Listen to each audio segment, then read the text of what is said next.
안녕하세요, 펜돌입니다. 이번 주 수요일 미국의 소비자 물가지수가 발표될 예정이고, 발표 결과에 따라 비트코인과 미국 증시의 하락세가 진정될 수 있기 때문에 많은 투자자들은 CPI 결과에 주목하고 있습니다. 그래서 오늘 영상을 통해 소비자 물가지수나 달러 인덱스, 기술적 관점 등 여러분들이 꼭 확인하셔야 될 소식에 대해 알아보도록 하겠고요. 그리고 지금 손절해야 되나요? 라고 질문하시는 분들이 있길래 손절 타이밍이 맞는 것인지 어떻게 대응하면 좋은지에 대해서도 알려드리도록 하겠습니다. 우선 첫 번째로 이번 주에 여러분들이 확인하셔야 될 소식은 당연히 미국의 소비자 물가지수가 되겠죠. 발표 시간은 한국 시간으로 오후 9시 30분으로 예정되어 있습니다. 이렇게 소비자 물가지수 결과가 중요한 이유는 이번에 어떻게 발표되는지에 따라 금리 인상 속도에 변화가 생길 수 있기 때문인데요. 이해하기 쉽게 정리해드리자면 이 소비자 물가지수가 예상보다 너무 높게 나올 경우 미국은 물가를 안정시키기 위해 경제를 희생할 가능성이 높고, 경제를 희생시킨다는 것은 주식시장의 하락세가 더 커질 수 있다는 뜻이기 때문에 지금 많은 투자자들은 내일 밤 발표되는 CPI 지수에 주목하고 있는 것입니다. 반대로 이 소비자 물가지수가 예측치와 같거나 낮게 발표된다면 미국 정부는 굳이 미국 경제를 희생시키면서까지 물가를 안정시킬 필요는 없기 때문에 주식시장은 상승 탄력을 받을 수 있게 되는 것이죠. 그래서 CPI 지수가 예측치와 같거나 낮으면 시장은 상승으로 이어지게 되고, 예측보다 높게 발표된다면 시장은 하락하는 모습을 보여주었던 것입니다. 그러나 이번엔 상황이 좀 다르다고 말씀드릴 수 있는데요. 지금 시장은 전년 대비 8.1% 정도 물가가 상승했을 것이다 라고 예측하고 있는데,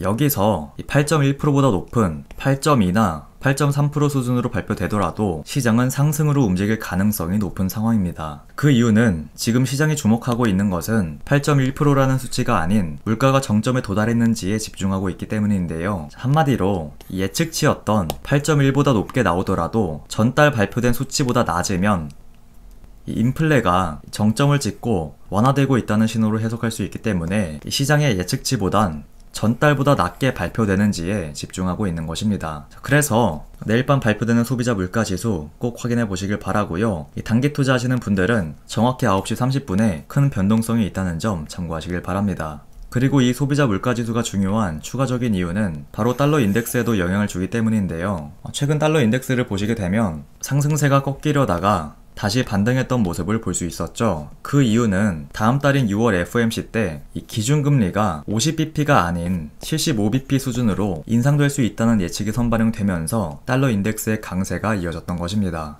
그러나 내일 밤 발표되는 소비자 물가지수가 예측치와 같거나 전달보다 낮게 나오면서 인플레가 완화되고 있는 모습을 보여줄 경우 6월달 기준금리는 75bp가 아닌 50bp 수준으로 인상될 가능성이 높아지게 될 것이고, 이러한 결과가 선반영된다면 달러 인덱스는 지금의 강세를 이어나가기보단 다시 하락으로 전환될 가능성이 높아지게 되는 것이고, 이 달러 인덱스의 하락은 비트코인 상승에 영향을 주기 때문에 내일 밤 발표되는 소비자 물가지수가 굉장히 중요하다라고 말씀드릴 수 있는 것입니다. 물론 지금 비트코인을 일봉 차트로 보시게 되면 이제 더 이상 상승은 없을 것 같고 지금이라도 손절해야 된다라는 생각을 하실 수 있는데, 제가 4월 달에도 알려드렸었고 지난주에도 강조해 드렸듯이 우리가 리스크 관리해야 되는 자리는 이미 이렇게 하락하고 난 이후가 아닌 이 박스권 지지라인을 이탈할 경우 30에서 50% 정도만 손절해서 이런 추가 하락에 저가 분할 매수로 접근해서 평단가도 낮추고 코인 개수도 늘려야 된다라고 말씀드렸습니다. 한마디로 이미 손절해야 되는 타이밍은 지나갔고 지금부턴 천천히 매수 관점으로 바라봐야 한다는 것이겠죠. 그 이유는